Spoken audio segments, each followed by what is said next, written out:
Y a-t-il des opportunités value en Espagne en ce mois de mai 2025? C'est la question à laquelle on va répondre dans cette vidéo. Pensez à vous abonner à la chaîne et activer la cloche si ce n'est pas déjà fait.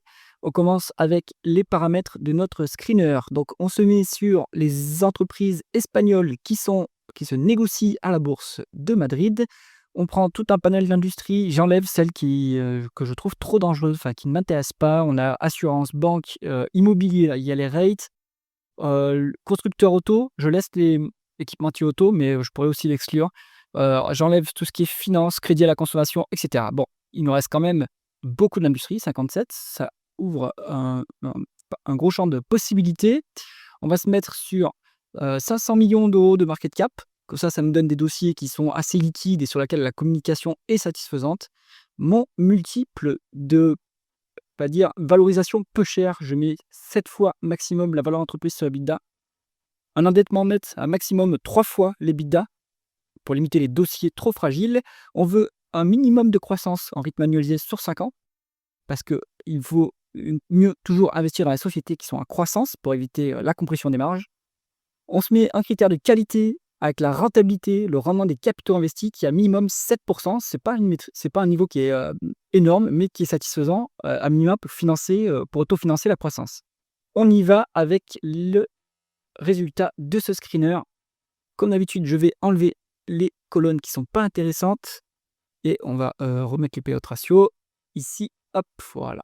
Alors, les colonnes que nous avons dans ce tableau, on a le symbole de cotation boursière de l'entreprise, le nom de l'entreprise, l'industrie dans laquelle elle opère, la capitalisation boursière, la croissance en rythme annualisé sur 5 ans, les multiples de valorisation par rapport au flux, les multiples de valorisation par rapport aux actifs tangibles, le rendement des capitaux investis, le rendement des fonds propres, ici on ne va pas en tenir compte parce qu'il n'y a pas de société financière, l'endettement de l'entreprise en termes de dette nette sur EBITDA, le rendement du dividende s'il y en a un, le rendement de l'actionnaire s'il y a des rachats d'actions ou de la dilution, les free cash flow par rapport au bénéfice net, et comme ça, on peut vérifier le payout ratio. Le payout ratio, c'est le montant de dividende qui est versé par rapport au bénéfice net, mais il faut garder en tête que le dividende est versé depuis les free cash flow. Donc, il faut bien qu'il y ait une adéquation entre les deux. Premier dossier de cette liste, Ebro Foods. Alors, qu'est-ce qu'ils font? C'est une entreprise leader dans le secteur de la transformation alimentaire en Espagne, et c'est le plus grand négociant de riz au monde et le deuxième plus grand producteur de pâtes. Donc, on est sur un leader dans les féculents.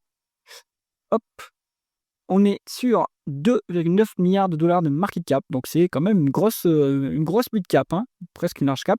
4,6% de croissance du chiffre d'affaires en rythme annualisé sur 5 ans, ça c'est plutôt bon, on est sur une croissance stable, on va dire, dans un marché quand même mature.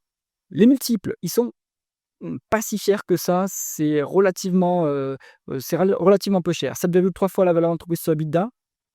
On est à 13,5 en ratio court-bénéfice, 20 fois en ratio free cash flow. Peut-être qu'il y a une dépense en capital importante ces 12 derniers mois, ce qui explique pourquoi les free cash flow sont plus bas que les bénéfices nets. Donc ça, il faut vérifier sur la durée, si on a bien une équivalence.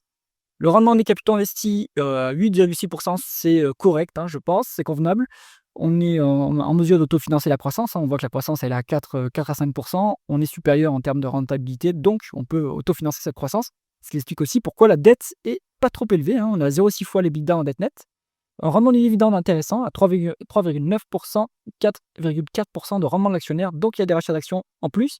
Attention que le payout ratio est un petit peu élevé. En plus, les free cash flow sont plus bas que les bénéfices nets, donc méfiance, hein, sur cette soutenabilité du dividende. Là, je pense que si c'est structurellement, on a structurellement des free cash flow plus bas que le bénéfice net, le dividende, il va peut-être être menacé à long terme. Donc, à suivre. Ensuite, on est sur Construcciones y Auxiliar de Ferrocarriles. Donc là, c'est le constructeur de wagons pour les trains.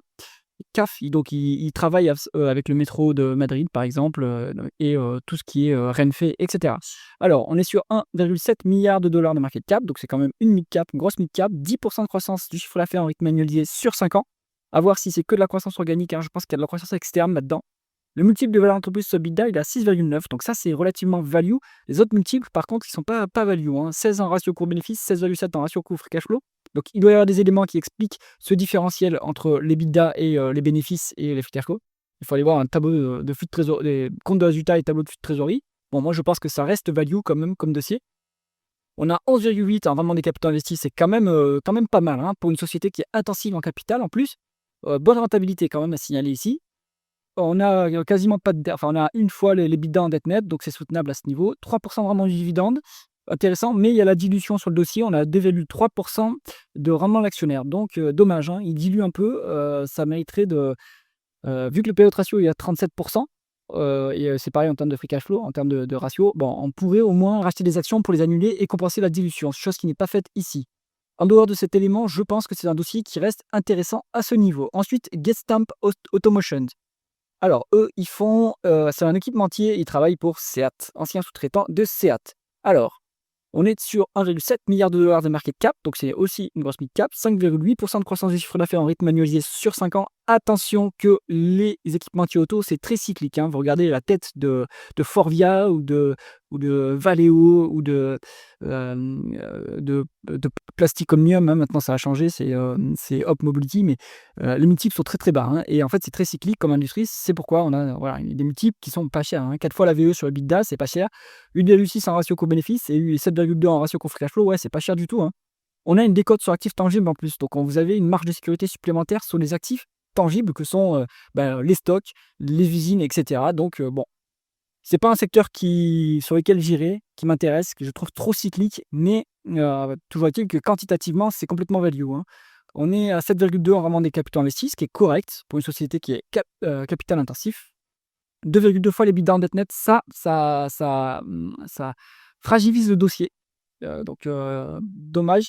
3,8 de rendement du dividende et 8,5 de rendement de l'actionnaire. Donc on a fait des rachats d'actions assez massifs, hein, sur Gestamp. Ça améliore bien sûr le rendement de l'actionnaire. Le payout ratio, il est à 67 modèle free cash flow plus élevé que les bénéfices nets. Je pense que ce niveau de dividende est quand même soutenable, hein, vu que finalement on a les moyens via les free cash flow de verser ce niveau de dividende.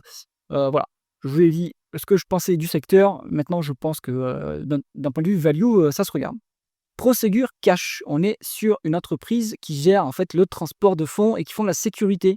Ils se mettent aussi d'ailleurs au Bitcoin, c'est intéressant. Alors, on est sur 1,3 milliard de market cap, donc c'est une grosse mid cap, 3 de croissance du chiffre d'affaires en rythme annualisé sur 5 ans, donc c'est mature quand même, hein, il n'y a plus trop de croissance sur le dossier. Et c'est ce que reflètent les multiples. On est à 5,5 fois la valeur d'entreprise sur EBITDA.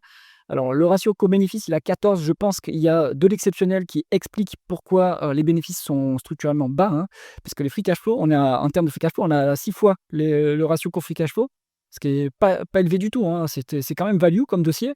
On voit que les free cash flow sont au double des bénéfices nets.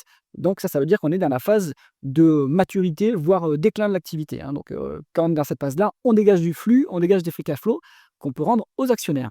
Alors, 10%, 11% de rendement des capitaux investis, bonne croissance en plus, bonne rentabilité, pardon.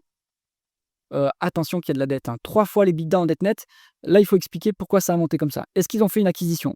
Je pense qu'ils ont fait une acquisition, donc il faudra vérifier dans les dernières publications de l'entreprise, parce que là, ce niveau, c'est quand même un peu trop élevé. Ça fragilise le dossier. On a 5 de rendement du dividende, 4,9 de rendement de l'actionnaire, il y a un petit peu de dilution, rien de très grave. On a les moyens de verser ce dividende via les free cash flow qui sont élevés. Prosegur, c'est limite. On est trop endetté, je pense, sur ce dossier. Il faut attendre. Allez, on va attendre un trimestre, on va attendre une publication où on voit que la dette nette sur EBITDA baisse un petit peu. Si on passait à 2,8, 2,7, on pourrait commencer à s'y intéresser, mais là, c'est un peu dangereux à ce niveau-là. Michael Icostas, on est sur une entreprise qui fait du papier pour surtout l'industrie du tabac, en fait, hein. Alors, et pour l'industrie graphique aussi. 600 millions de dollars de market cap, c'est une petite mid cap, une grosse small cap, on va dire. 3,3 de croissance du chiffre d'affaires en rythme annualisé sur 5 ans. Société dans une industrie mature, pas beaucoup de croissance. Les multiples reflètent cela, quoique c'est un peu cher. 7,4 fois la VE sur EBITDA, 12 en ratio co-bénéfice, 13 en ratio co-free cash flow. C'est pas exceptionnellement élevé, mais bon, ça passe.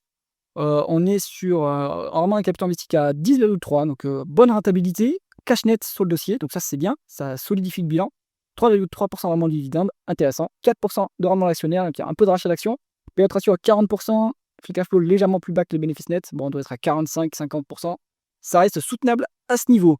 Eh bien, il n'y a pas énormément de dossiers, hein, vu les critères. Sur ce mois-ci, je pense que la bourse de Madrid a un peu monté quand même parce que les multiples ont quand même progressé. Qu'est-ce qu'on garderait dans cette sélection? Si vous voulez, à mon avis, quelque chose de stable, sans trop de volatilité, relativement peu cher, on peut aller sur Ebro Foods. On peut aller sur CAF, Gestamp, ça va être sportif, Procédure Cash, il y a trop de dettes, et Michele Costa, ça peut être intéressant également. J'espère que cette revue des opportunités value du mois de mai en Espagne vous a intéressé. Si c'est le cas, mettez un pouce vers le haut et pensez à vous abonner à la chaîne. À bientôt.